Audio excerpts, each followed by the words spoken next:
শাহজাহান শেখ, শিবু হাজরা, শাহজাহান শেখের স্নেহধন্য শিবু হাজরা, দেওয়ালে দেওয়ালে লেখা থাকতো সেই শিবু হাজরা, উত্তম সর্দার, এই নামগুলো বারবার শোনা যাচ্ছে। তাদের অত্যাচারে জর্জরিত সন্দেশখালীর মানুষ। একটার পর একটা গ্রাম পথে নামছে, একটার পর একটা গ্রামে মহিলারা লাঠি সোটা হাতে, ঝাঁটা হাতে পথে নামছেন।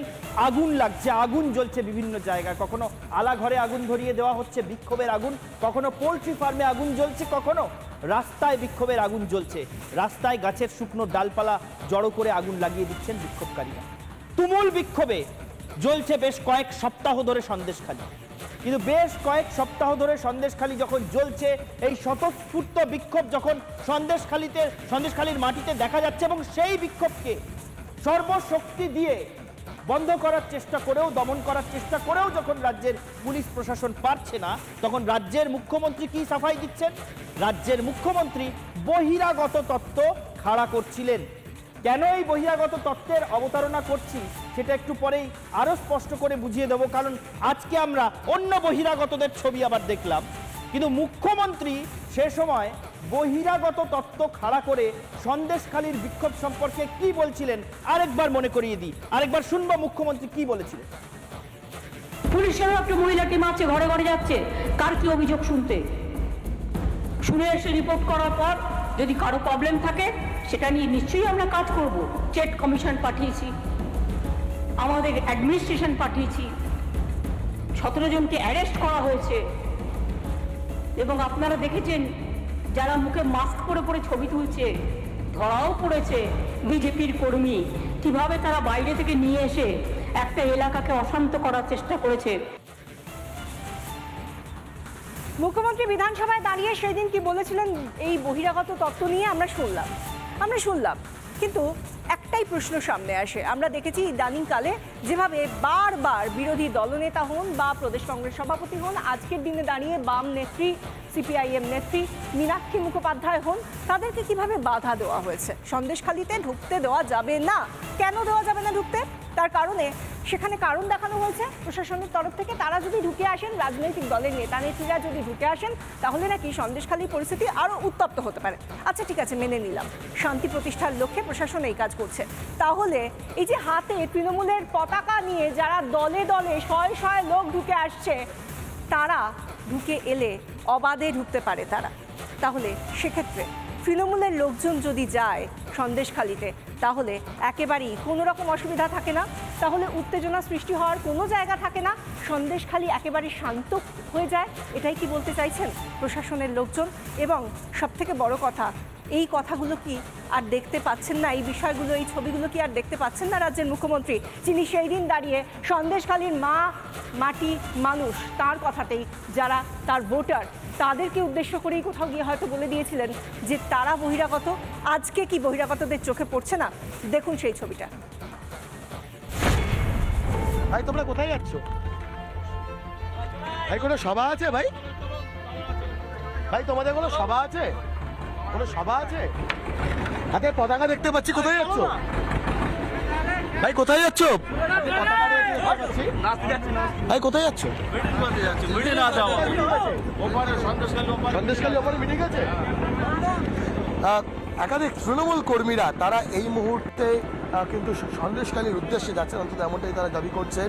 এবং সেই জায়গা থেকে দাঁড়িয়ে কিন্তু নিঃসন্দেহে এটা দেখার যে হঠাৎ করে তৃণমূলের ঝান্ডা নিয়ে একই সঙ্গে তারা যে যাওয়ার চেষ্টা করছেন, পরবর্তী ক্ষেত্রে নতুন করে আবার কোনো অশান্তি দানা বাঁধে কিনা সন্দেশখালীতে। শুনলেন আমাদের প্রতিনিধি ভাস্করের পাঠানো প্রতিবেদন, দেখলেন বারবার ভাস্কর জিজ্ঞেস করছে, ভাই কোথায় যাচ্ছেন, ভাই কোথায় যাচ্ছেন, ভাই কোথা থেকে আসছেন, কোনো সভা আছে? কোনো স্পষ্ট উত্তর নেই। স্পষ্ট উত্তর থাকবে কি করে? বললাম না, বর্গি এলো শেষে, সন্দেশখালীতে বর্গি এলো শেষে। মানে এত কিছুর পরেও সন্দেশখালী গোটা দেশকে নাড়িয়ে দেওয়ার পরেও টনক নড়ছে না তৃণমূলের, টনক নড়ছে না এই রাজ্যের সরকারের। আজকে রাজ্যের সরকারের দুজন মন্ত্রী আবার গিয়েছিলেন সন্দেশখালীতে, সম্ভবত ড্যামেজ কন্ট্রোল করতে, পার্থ ভৌমিক এবং সুজিত বসু। সেই পার্থ ভৌমিক এবং সুজিত বসুর কাছে প্রথমে তারা যখন ঢুকলেন, একটু আগে ছবি দেখাচ্ছিলাম যে কিভাবে পুলিশ একেবারে কর্ডন করে মসৃণ রাস্তা করে দিচ্ছেন তাদের জন্য, যাতে তারা সন্দেশখালীতে ঢুকতে পারেন। কিন্তু সেখানে গ্রামবাসীরা তাদের কাছে এসে অভিযোগ জানাতে যখন গেলেন তখন রীতিমতো ক্ষোভের মুখে পড়ে গেলেন পার্থ ভৌমিক, সুজিত বসু। কিন্তু ক্ষোভের মুখে পড়েও ক্ষোভ স্বীকার করতে তারা রাজি নন। এই ক্ষোভকে আবার সাজানো ঘটনা বলে দিতে চাইছেন তারা প্রকারান্তরে। পার্থ ভৌমিক কি বললেন? বললেন এই সবই নাকি শিখিয়ে পড়িয়ে দেওয়া। দেখে নেব কি বললেন। একটা কথা আপনাদের অস্বীকার করিনি, আপনাদের একটা কথা তো অস্বীকার করলাম না। বললাম যেটা হয়ে গেছে সেটা ফিরিয়ে নিতে পারবো না, যেটা কামিং দিন আসবে সেইটা যাবে ঠিক থাকে। সেইটা আমরা নিরাপত্তা দেবে কি আমাদের? ছেলের না, আইনের ব্যাপারটা আইনে হবে।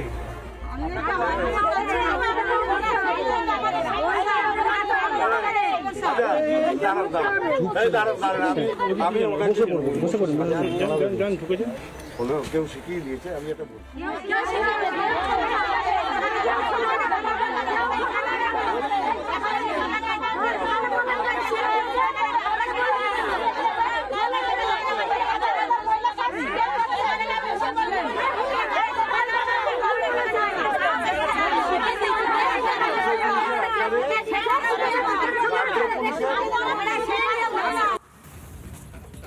দেখলেন বিক্ষোভের ছবিটা, কিভাবে মানুষের সামনাসামনি পড়তেই বিক্ষোভের মুখে, সম্মিলিত সমবেত বিক্ষোভের মুখে পড়তে হচ্ছে মন্ত্রীদের মুখের সামনে আঙুল উঁচিয়ে মুখের উপর সত্যি কথাটা বলে দিতে কারুর আটকাচ্ছে না। মন্ত্রীরা হয়তো দাবি করছেন যেগুলো শিখিয়ে পড়িয়ে দেওয়া, কিন্তু স্থানীয় মানুষ কি বলছেন সেটাও দেখবো। স্থানীয় মানুষও জবাব দিয়েছেন এই অভিযোগের, যে এগুলো আদৌ শিখিয়ে পড়িয়ে দেওয়া কিনা। শুনুন স্থানীয় মানুষ কি বলছেন। আমরা কেন শেখাবো? আমরা আগাগোড়া যা বলছি এখনো তাই বলছি। এতদিন মন্ত্রীদের দেখিনি, আজ হঠাৎ উদয় হয়েছে মন্ত্রীরা, আজ হঠাৎ দেখতেছে। কোথায় ছিল এতদিন মন্ত্রী? কোথায় ছিল?